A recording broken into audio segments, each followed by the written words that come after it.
روس کے خلاف افغان جہاد کی فنڈنگ کیسے شروع ہوئی؟ امریکہ نے 42 سال پرانے خفیہ دستاویز پبلک کر دیے۔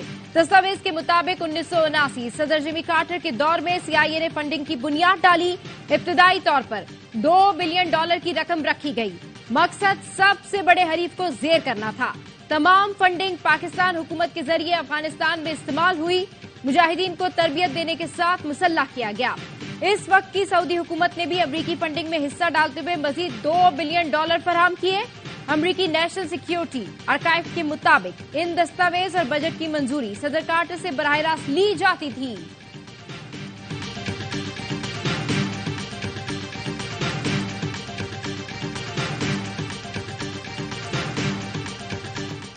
نو سال بعد بھی سانحہ APS کے زخم تازہ۔ 16 دسمبر 2014 میں دہشت گردوں نے پشاور کے آرمی پبلک اسکول میں خون کی ہولی کھیلی، بچوں اور اساتذہ کو شہید کیا۔ پھولوں کے شہر میں پھولوں کے جنازے اٹھے۔ معصوم بچوں اور اساتذہ کی قربانی نے پوری قوم کو دہشت گردی اور انتہا پسندی کے خلاف یکجا کیا۔ امن کے دشمنوں کے خلاف اتحاد اور اتفاق آج بھی برقرار۔ پوری قوم شہداء کے لواحقین کے ساتھ کھڑی ہے۔ صدر مملکت عارف الوی نے اپنے پیغام میں کہا، 9 برس قبل دشمن نے ہمارے مستقبل کی امیدوں پر وار کیا، قوم کے حوصلے پست کرنے کی ناکام کوشش کی۔ مجھ سمیت پوری قوم پھول سے بچوں کی عظیم قربانی ہمیشہ یاد رکھے گی۔ دہشت گردی کے ناسور کو جڑ سے ختم کرنے کے لیے قوم پرعزم اور متحد ہے۔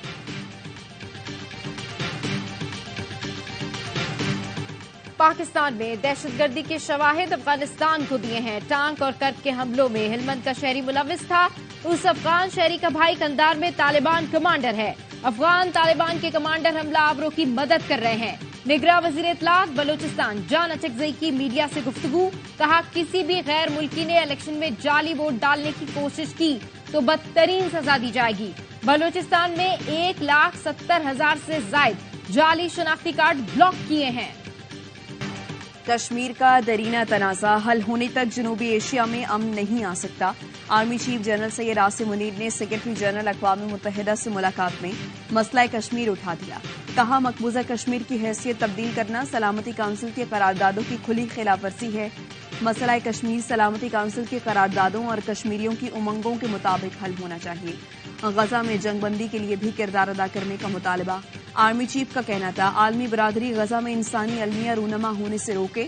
مسئلے کا پائیدار حل 2 ریاستی حل میں ہے۔ غزہ کے شہریوں کو خطرہ انسانی امداد کی فراہمی یقینی بنائی جائے۔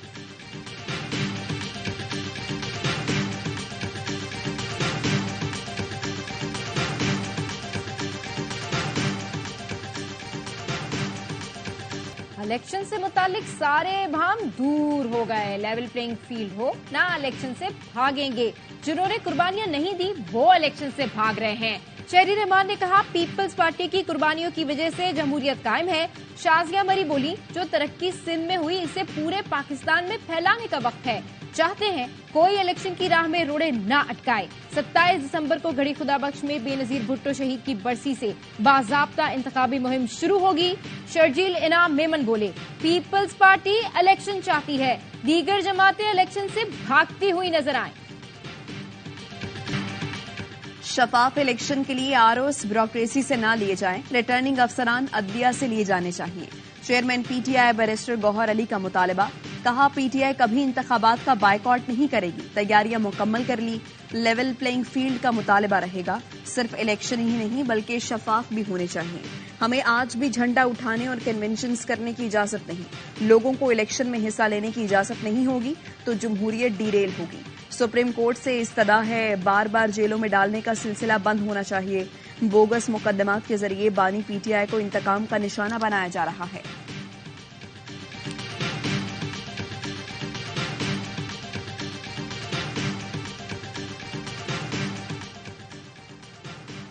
پوری قوم سپریم کورٹ کے فیصلے کے ساتھ کھڑی ہے۔ 8 فروری کو سیاسی فرعونوں کے احتساب کا دن ہوگا۔ امیر جماعت اسلامی سراج الحق کا گجرانوالہ میں کارکنوں سے خطاب، کہا عوام غلامی چاہتے ہیں تو PP اور نون لیگ کو ووٹ دیں۔ نواز سرداری ملک میں اپنے خاندانوں کی حکومت چاہتے ہیں۔ جب تک ملک پر 2 خاندانوں کی حکومت رہے گی، غربت ختم ہوگی نہ ترقی ہوگی۔ الیکشن کمشنر شفاف انتخابات کروا کر تاریخ میں اپنا نام لکھوائیں۔ سابق پی ٹی آئی رہنما ہمایوں اختر استحکام پاکستان پارٹی میں شامل ہو گئے. پریس کانفرنس میں کہا آئی پی پی کی قیادت میں ملکی مسائل حل کرنے کی صلاحیت ہے.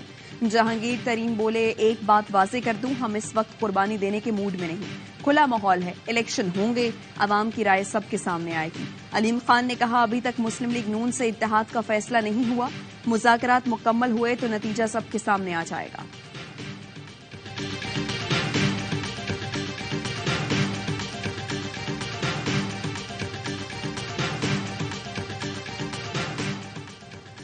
سردار لطیف کھوسا ایک دو روز میں اپنے سیاسی مستقبل کا اعلان کریں گے.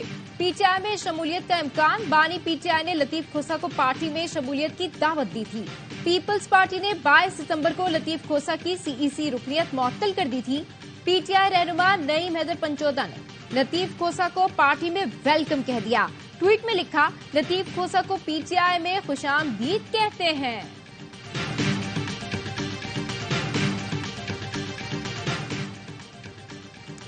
سابق وزیر اعظم شاہد خاقان عباسی کا نون لیگ چھوڑنے کا فیصلہ.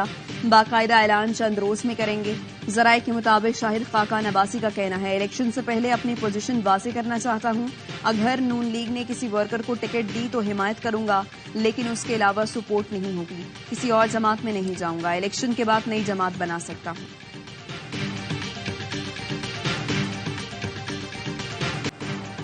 توشہ خانہ کیس میں نیب کی مزید جسمانی ریمانڈ کی استدعا مسترد. بانی چیئرمین پی ٹی آئی کا جوڈیشل ریمانڈ منظور.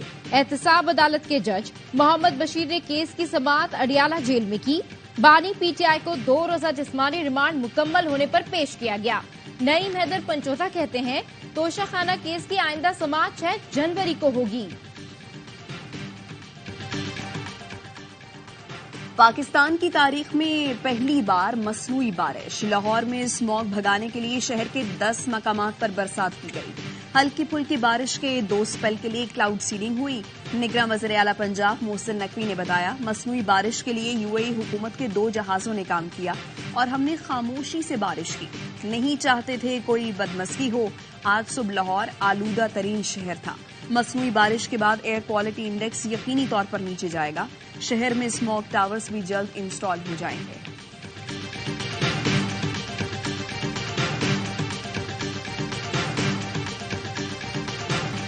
وادیاں برف سے ڈھکنا شروع ہو گئی. ملکہ کوہسار میں برف باری کا آغاز. آسمان سے گرتے سفید گالوں نے مری کا حسن نکھار دیا.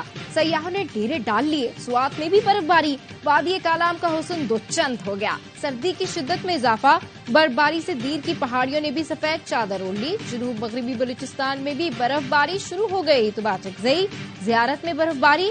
چمن شہر میں بارش سے سردی کی شدت میں اضافہ ہو گیا.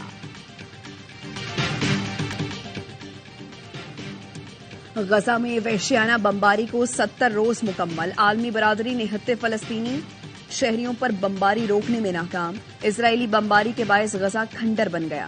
19,000 افراد شہید, 60,000 سے زائد زخمی, 8,000 سے زائد لاپتہ. گزشتہ رات بھی غزہ بمباری سے گونجتا رہا. اسرائیل کا دورہ کرنے کے بعد امریکی قومی سلامتی کے مشیر جیک سلیوان کی فلسطینی صدر محمود عباس سے ملاقات. فلسطینی صدر نے کہا غزہ کی پٹی فلسطینی ریاست کا اٹوٹ حصہ ہے. امریکہ فلسطینی عوام کے خلاف جاری اسرائیلی جارحیت روکنے کے لیے دباؤ ڈالے. غزہ میں اسرائیلی فورسز نے صحافیوں کو نشانے پر رکھ لیا. اسرائیل کے ڈرون حملے میں رپورٹنگ کے دوران صحافی رامی بدیر شہید. خان یونس میں اسکول پر بمباری کی کوریج کرتے ہوئے الجزیرہ کے معروف کیمرامین سمر شہید. بیورو چیف وائلڈ شدید زخمی. کیمرامین سمر 6 گھنٹے تک زخمی حالت میں تڑپتے رہے. اسرائیلی فورسز نے ایمبولینس اسپتال جانے نہ دی. کراچی کے علاقے ملیر میں شوہر نے بیوی کو گولی مار کر خودکشی کر لی. فائرنگ سے پہلے شہری نے گیلری میں کھڑے ہو کر خودکشی کی دھمکی دی. ایس ایس پی ملیر کے مطابق متوفی اپنے مسائل بتانے کے لیے بار بار میڈیا کو بلانے کا مطالبہ کر رہا تھا. پولیس نے پہنچ کر منانے کی کوشش کی. پولیس کے سمجھانے کے باوجود متوفی گھر کے اندر داخل ہوا اور فائرنگ کر دی. پولیس دروازہ توڑ کر اندر داخل ہوئی تو خاتون اور مرد کی لاشیں ملی.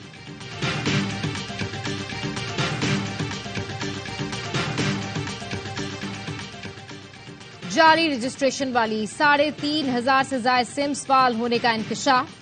F I A cyber crime circle نے تفصیلی رپورٹ وزارت داخلہ میں جمع کرا دی. جس کے مطابق 4 سال کے دوران سلیکون کے انگوٹھوں پر رجسٹرڈ 80,000 سے زائد سمز پکڑی گئیں. غیر رجسٹرڈ سمز دہشت گردوں کے زیر استعمال ہونے کا بھی انکشاف. جعل ساز ووٹر لسٹوں یا سستی اشیاء کا جھانسا دے کر فنگر پرنٹس لیتے ہیں. فنگر پرنٹ سلیکون انگوٹھوں پر نقش کر کے سمز رجسٹرڈ کرائی جاتی تھیں. ARY نیوز کے پروگرام سر عام میں 2 سال قبل سلیکون انگوٹھوں کے استعمال اور اس سے ہونے والے فراڈ کا پردہ فاش کیا گیا تھا. SBCA صوبے کا کرپٹ ترین ادارہ بن گیا ہے. بلڈرز، مافیا اور SBCA کا گٹھ جوڑ ہے. پہلے غیر قانونی تعمیرات ہونے دی جاتی تھی، توڑنے کی باری آئے تو ہاتھ کھڑے کر دیتے ہیں. سندھ ہائی کورٹ کراچی میں غیر قانونی تعمیرات سے متعلق کیس میں برہم. آج ہی بلڈر اور SBCA افسران کے خلاف مقدمہ درج کرنے کا حکم. ناظم آباد میں غیر قانونی فلور منہدم کر کے 15 جنوری کو رپورٹ طلب کر لی. وکیل بلڈر نے بتایا SBCA اہلکاروں نے کہا تعمیرات روکنے کے بجائے پیسے دے دو.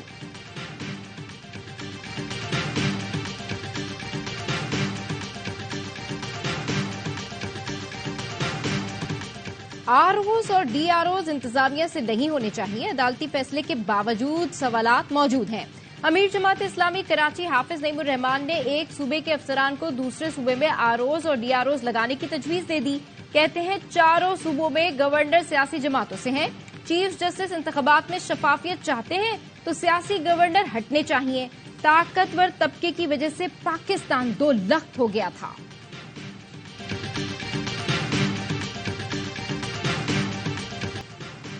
16 دسمبر جب ہم سے ہمارا مشرقی بازو چھین لیا گیا. جس دشمن کو محاذ جنگ پر کامیابی نہ ملی اس نے اس سازش کے تحت ملک کو 2 لخت کرنے میں اہم کردار ادا کیا. مکتی باہنی جیسی دہشت گرد تنظیم بنائی اور محب وطن پاکستانیوں کو درندگی کا نشانہ بنایا.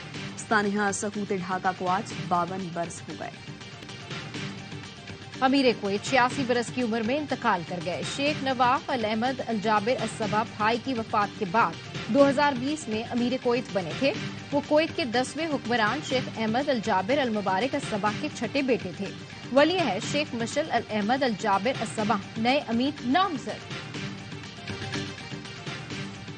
کینیڈا کا لاکھوں غیر قانونی امیگرینٹس کو شہریت دینے کا فیصلہ. کینیڈا کے وفاقی وزیر برائے امیگریشن مارک ملر نے اعلان کیا کینیڈا میں مقیم قانونی دستاویزات کے بغیر رہنے والے افراد کو مستقل رہائشی کارڈ جاری کر دیے جائیں گے. کینیڈا میں قانونی دستاویزات کے بغیر 3 سے 6 لاکھ افراد قیام پذیر ہیں. آسٹریلیا میں پاکستانی ٹیم کا وہی پرانا حال. بیٹنگ لائن تاش کے پتوں کی طرح بکھر گئی. پہلی اننگز میں پوری ٹیم 271 رنز پر آؤٹ ہو گئی. امام الحق 62 رنز بنا کر نمایا. بابر اعظم اور سرفراز بھی کوئی کمال نہ دکھا سکے. آسٹریلیا نے تیسرے دن کے اختتام پر 300 رنز کی بڑھتری حاصل کر لی. دوسری اننگز میں 2 وکٹ پر 84 رنز بنا لیے. ڈیوڈ وارنر اور لبوشن خرم شہزاد کا شکار بنے. آسٹریلیا نے پہلی اننگز میں 487 رنز بنائے تھے. نیوزی لینڈ کے خلاف T20 سیریز کے لیے ہونے والے سلیکشن کمیٹی اجلاس کی اندرونی کہانی سامنے آ گئی. کمیٹی بابر اعظم کو آرام دینا چاہتی تھی. محمد حفیظ نے کہا تجربے کی ضرورت پڑ سکتی ہے. کمیٹی رضوان کو آرام دے کر اعظم خان کو کھلانے کی خواہش مند تھی، لیکن حفیظ کی تجویز پر دونوں کو شامل کرنے کا فیصلہ. مینجمنٹ اور سلیکشن کمیٹی شاداب خان کو ڈراپ کرنے پر متفق. ابرار احمد کو بھی شامل کرنے کا فیصلہ.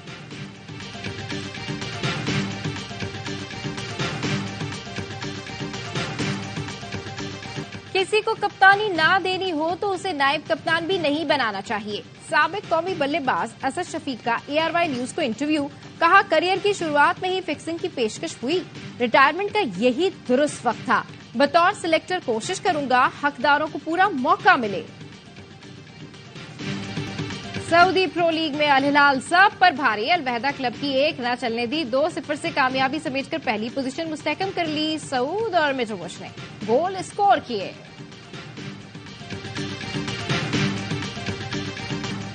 کراچی ایکسپو سینٹر میں کتابوں کے عالمی میلے کا تیسرا روز. شہریوں کی بھرپور دلچسپی. بڑی تعداد میں کتب کی خریداری.